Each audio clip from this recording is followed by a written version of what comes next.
നമസ്കാരം. EP ജയരാജൻ വിവാദം വഴിതിരിച്ചുവിടുവാൻ വർഗീയ ചാപ്പ കുത്തുന്നുവെന്ന് ഷാഫി പറമ്പിൽ പറയുന്നു. ആ ചാപ്പയുടെ പരിപ്പ് ഇനി കേരളത്തിൽ വേവില്ല എന്നുകൂടി ഷാഫി പറയുകയാണ്.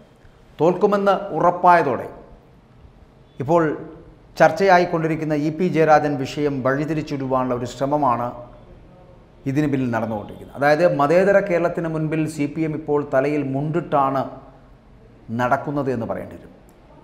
EP-യും ജാവേദ് അക്തറുമായി കൂടിക്കാഴ്ച നടത്തിയത് EP-യുടെ കാര്യം പറയാനാണ് എന്ന് തങ്ങൾ വിശ്വസിക്കുന്നില്ല എന്നും മുഖ്യമന്ത്രിയുടെ സമ്മതമില്ലാതെ EP-യെ പോലെ ഒരാൾക്ക് ഇതുപോലൊരു കൂടിക്കാഴ്ച നടത്താൻ പറ്റുമോ, പറ്റില്ല എന്ന് തന്നെ പറയേണ്ടി വരും. ഈ വിഷയത്തെക്കുറിച്ചുള്ള ചോദ്യത്തിൽ നിന്നും ഒഴിഞ്ഞു മാറാൻ തൻ്റെ പേരിൽ വർഗീയ ചാപ്പ കുത്തിയതുകൊണ്ട് കഴിയുമെന്നാരും ധരിക്കണ്ട എന്നുകൂടി ഷാഫി പറമ്പിൽ പറയുകയാണ്. അതായത് EP-യെ രക്ഷിച്ചോളൂ, പക്ഷേ അത് ഷാഫിയെ കൊന്നിട്ടാകരുത്. മതേതര വോട്ടുകൾ മാത്രം മതിയെന്ന് ആർജവത്തോടെ തിരഞ്ഞെടുപ്പിന് മുമ്പ് പറഞ്ഞ മറ്റൊരു സ്ഥാനാർത്ഥിയെ താങ്കൾക്ക് കാണിച്ചു തരുവാൻ അത്തരത്തിലുള്ള സ്ഥാനാർത്ഥി വടകരയിലുണ്ടെങ്കിൽ ചൂണ്ടിക്കാണിച്ചു തരൂ എന്നാണ് ഷാഫി പറയുന്നത്. അതേസമയം ഷാഫി പറമ്പിലിനെതിരെ വർഗീയ ചാപ്പ കുത്തുവാനുള്ള CPM നീക്കം അത് വിജയിക്കില്ല എന്നിപ്പോൾ KK രമ കൂടി പറയുകയാണ്. KK രമ MLA വടകരയിൽ പരാജയം മുന്നിൽ കണ്ടുകൊണ്ട് രക്ഷപ്പെടുവാനുള്ള ഒരു തന്ത്രമാണ്, ശ്രമമാണ് CPM നടത്തുന്നത് എന്നുകൂടി വടകരയിൽ വർഗീയത അത് ജയിക്കരുത് എന്നും KK രമ തൻ്റെ ഫേസ്ബുക്ക് പോസ്റ്റിൽ കുറിക്കുകയും ചെയ്തു. TP ചന്ദ്രശേഖരൻ വധക്കേസിലെ മാഷാ അല്ലാ സ്റ്റിക്കർ സംഭവം അടക്കം പരാമർശിച്ചുകൊണ്ടാണ് രമയുടെ ഈ ഫേസ്ബുക്ക് പോസ്റ്റ് പുറത്തു വന്നിരിക്കുന്നത്. ഭാവിയിലെ സ്വൈര്യ ജീവിതത്തിന് മേൽ കോരിയിടാൻ പോകുന്ന തീക്കനലുകളെക്കുറിച്ച് ആ പാർട്ടിയിലെ പരിണിതപ്രജ്ഞരായിട്ടുള്ള നേതാക്കൾക്ക് പോലും ഒരു തരത്തിലുമുള്ള ആശങ്കയുമില്ല എന്നത് അങ്ങേയറ്റം ഭയാനകമായ ഒരു കാര്യമാണ് എന്ന് KK രമ തന്നെ പറയുകയാണ്. ആ ചരിത്രം CPM-നുണ്ട് എന്നും CP-യുടെ കാര്യം ഓർമ്മിപ്പിച്ചുകൊണ്ട് രമ പറഞ്ഞു വെക്കുകയാണ്. TP ചന്ദ്രശേഖരനെ വെട്ടിക്കൊല്ലുവാൻ കൊട്ടേഷൻ സംഘത്തെ അയച്ച CPM ഇന്നോവയുടെ മുകളിൽ മാഷാ അല്ലാ എന്ന സ്റ്റിക്കർ എഴുതി ഒട്ടിച്ചുവെന്നും മുസ്ലിം തീവ്രവാദി ആക്രമണമാണ് എന്ന് അന്ന് കൈരളി ചാനൽ അടക്കം ഫ്ലാഷ് ന്യൂസ് നൽകുകയും ചെയ്തു എന്ന് പറയപ്പെടുന്നു. വിദ്യാഭ്യാസവും സംസ്കാരവും പാരമ്പര്യത്തിലെ മതേതര ബോധവും കൊണ്ട് ഈ നാട് മറക്കാൻ ശ്രമിക്കുന്ന വർഗീയ ധ്രുവീകരണത്തിൻ്റെ ഉണങ്ങിയ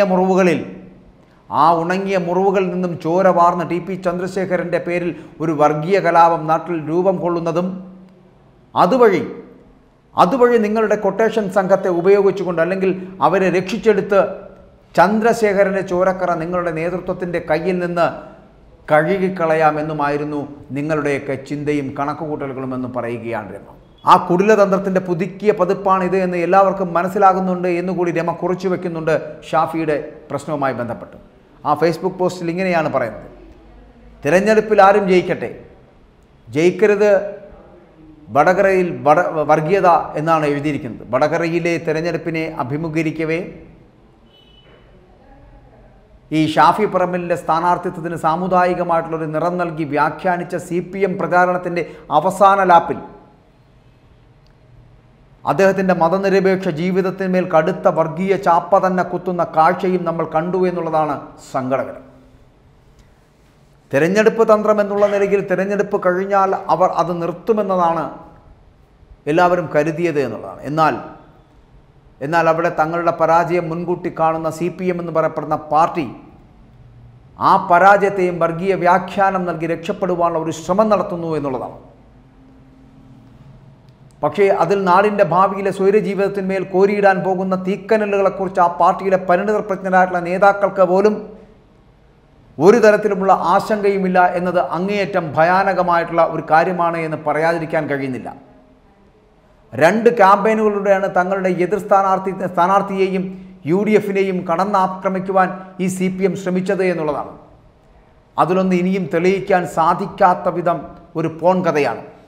യാതൊരു ഉത്തരവാദിത്വവുമില്ലാതെ ഈ കഥയുടെ ഭാരവും ബാധ്യതയുമൊക്കെ സ്ഥാനാർത്ഥി തന്നെ നേരിട്ട് എതിർ സ്ഥാനാർത്ഥിയുടെ ചുമലിൽ അല്ലെങ്കിൽ എതിർ സ്ഥാനാർത്ഥിയുടെ തലയിൽ കെട്ടിവെക്കുന്ന കാഴ്ചയും നാം കണ്ടു കഴിഞ്ഞു എന്നുള്ളതാണ്. എന്നാൽ അവിടെ LDF സ്ഥാനാർത്ഥിയുടെ വാക്കുകൾ വിശ്വാസത്തിലെടുത്തുകൊണ്ട് തന്നെ തുറന്ന അന്വേഷണത്തെ സ്വാഗതം ചെയ്യുകയായിരുന്നു UDF-ഉം RMP-യും. രണ്ടാമത്തത് എന്ന് പറഞ്ഞാൽ ഈ വർഗീയമായിട്ടുള്ള വ്യാഖ്യാനമാണ്. ആ വർഗീയ വ്യാഖ്യാനം എന്ന് പറയപ്പെടുന്ന തെരഞ്ഞെടുപ്പ് പ്രവർത്തനത്തിലെ മുസ്ലിം ലീഗിൻ്റെയും മുസ്ലിം ചെറുപ്പക്കാരുടെയും ഊർജ്ജസ്വലമായിട്ടുള്ള സാന്നിധ്യവും ഷാഫി എന്ന പേരുമാണ് CPM-ന് വിരളി പിടിപ്പിക്കുന്നത് എങ്കിൽ പിന്നെ നിങ്ങളിൽ നിന്ന് വർഗീയവാദിയിലേക്ക് ഒരു ഇഞ്ച് ദൂരം പോലും ബാക്കിയില്ല എന്ന് നിങ്ങൾ സ്വയം മനസ്സിലാക്കുന്നത് നന്നായിരിക്കുമെന്ന് കൂടി ഓർമ്മപ്പെടുത്തുകയാണ് രമ. ഇവിടെ 2 തവണ മുല്ലപ്പള്ളി രാമചന്ദ്രനും കഴിഞ്ഞ തവണ K മുരളീധരനും വടകരയിൽ മത്സരിക്കുവാനായി കച്ചകെട്ടുമ്പോൾ അല്ലെങ്കിൽ എത്തുമ്പോൾ അവരെ നെഞ്ചേറ്റെടുക്കുവാനും വിജയിപ്പിക്കുവാനും മുന്നണിയിൽ തന്നെ ഉണ്ടായിരുന്നു ഈ മുസ്ലിം ലീഗ് എന്ന് പറയപ്പെടുന്ന സംഘടന എന്ന് പറയപ്പെടുന്നത്. മണ്ഡലത്തിലെ തെരഞ്ഞെടുപ്പ് പ്രവർത്തനങ്ങളിൽ നിറസാന്നിധ്യമായിരുന്നു മുസ്ലിം ലീഗ് എന്ന് പറയപ്പെടുന്നത്. UDF-ലെ പ്രബലമായിട്ടുള്ള ഒരു ഘടകകക്ഷിയും മലബാറിൻ്റെ രാഷ്ട്രീയ മണ്ഡലത്തിലെ നിറസാന്നിധ്യവുമായിട്ടുള്ള മുസ്ലിം ലീഗിൻ്റെ തെരഞ്ഞെടുപ്പ് തന്ത്രങ്ങൾ അല്ലെങ്കിൽ തെരഞ്ഞെടുപ്പ് പ്രവർത്തനത്തിലെ സാന്നിധ്യം ഷാഫി എന്ന പേരുകാരന് വേണ്ടിയാകുമ്പോൾ അത് മുസ്ലിം തീവ്രവാദവും വർഗീയതയുമാണ് എന്ന് വ്യാഖ്യാനിച്ച് നിങ്ങൾക്ക് സായുജ്യമടയാമെന്നല്ലാതെ നിങ്ങളുടെ മറ്റെല്ലാ കുടിലതന്ത്രങ്ങളെയും പോലെ വടകര അത് തള്ളിക്കളയുക തന്നെ ചെയ്യുമെന്ന് കൂടി രമ ഫേസ്ബുക്ക് പോസ്റ്റിൽ പറയുന്നുണ്ട്. കാരണം നിങ്ങൾക്കൊരു ചരിത്രമുണ്ടല്ലോ. TP ചന്ദ്രശേഖരനെ വെട്ടിക്കൊല്ലാൻ കൊട്ടേഷൻ സംഘത്തെ അയച്ച നിങ്ങൾ ആ ഇന്നോവ എന്ന് പറയപ്പെടുന്ന ഇന്നോവയുടെ കാറിന് മുകളിൽ മാഷാ അള്ളാ എന്ന സ്റ്റിക്കർ എഴുതി ഒട്ടിച്ചു. മുസ്ലിം തീവ്രവാദി ആക്രമണമാണ് എന്ന് നിങ്ങൾ കൈരളി ചാനലിലൂടെ ഫ്ലാഷ് ന്യൂസ് നൽകുന്നു. വിദ്യാഭ്യാസവും സംസ്കാരവും പാരമ്പര്യത്തിലെ മതേതര ബോധവും കൊണ്ട് ഈ നാട് മറക്കാൻ ശ്രമിക്കുന്ന വർഗീയ ധ്രുവീകരണത്തിൻ്റെ ഉണങ്ങിയ മുറിവുകളിൽ നിന്നും ചോര വാർന്ന് TP ചന്ദ്രശേഖരൻ്റെ പേരിൽ ഒരു വർഗീയ കലാപം ഈ നാട്ടിൽ രൂപം കൊള്ളുന്നതും അതുവഴി നിങ്ങളുടെ കൊട്ടേഷൻ സംഘത്തെ നിങ്ങൾക്ക് രക്ഷിച്ചെടുത്തു ചന്ദ്രശേഖരൻ്റെ ചോരക്കറ നിങ്ങളുടെ നേതൃത്വത്തിൻ്റെ കയ്യിൽ നിന്ന് കഴുകിക്കളയാമെന്നുമായിരുന്നു നിങ്ങളുടെ മോഹം, നിങ്ങളുടെ കണക്കുകൂട്ടൽ, നിങ്ങളുടെ ചിന്ത.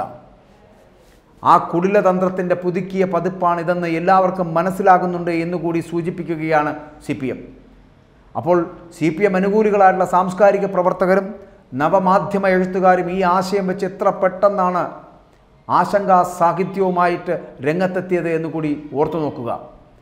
പക്ഷേ നാട് കത്തിച്ചു കളയാൻ ശേഷിയുള്ള ഒരു കുടിലതയും ഈ നാട് വച്ച് വാഴിക്കില്ല എന്ന് ഓർക്കുക. തെരഞ്ഞെടുപ്പിലെ ജയവും തോൽവിയും ജയം തീരുമാനിച്ചു കഴിഞ്ഞിരിക്കുന്നു. പക്ഷേ വർഗീയതയുടെ മുമ്പിൽ വടകര തോൽക്കില്ല എന്നുകൂടി പറയേണ്ടിയിരിക്കുന്നു. വടകരയുടെ പ്രബുദ്ധ ജനതയ്ക്ക് മുൻപിൽ വർഗീയത ഒരിക്കലും ജയിക്കുകയുമില്ല. ഇങ്ങനെ പറഞ്ഞു വെക്കുകയാണ് KK രമ തൻ്റെ ഫേസ്ബുക്ക് പോസ്റ്റിലൂടെ. കാരണം ഈ EP വിവാദത്തെ എങ്ങനെയെങ്കിലും വഴിതിരിച്ചുവിടാനുള്ള ഒരു ശ്രമം വർഗീയതയിലൂടെ നേടിയെടുക്കുവാനുള്ള ശ്രമം നടത്തുന്നുണ്ട്. ഷാഫിയെ ഈ മാസാ അള്ളാ സ്റ്റിക്കർ ഒട്ടിച്ച് വരുന്നതിലൂടെ അല്ലെങ്കിൽ മാസാ അള്ളാ സ്റ്റിക്കർ ഒട്ടിച്ച് എങ്ങനെയാണോ വർഗീയത പരത്താൻ ശ്രമിച്ചത് ആ തരത്തിൽ മുച്ചൂട് മുറിക്കുവാനും ഷാഫിയെ ഇല്ലാതെ ആക്കുന്നതിനും ഇല്ലായ്മ ചെയ്യുന്നതിനും വേണ്ടിയുള്ള ശ്രമം നടത്തി CPM നടത്തുന്ന ഈ കുടിലതന്ത്രങ്ങൾ ഒരിക്കലും വിജയിക്കില്ല എന്നുകൂടി ഓർമ്മപ്പെടുത്തുകയാണ് TPയുടെ ഭാര്യയായ KK രമ.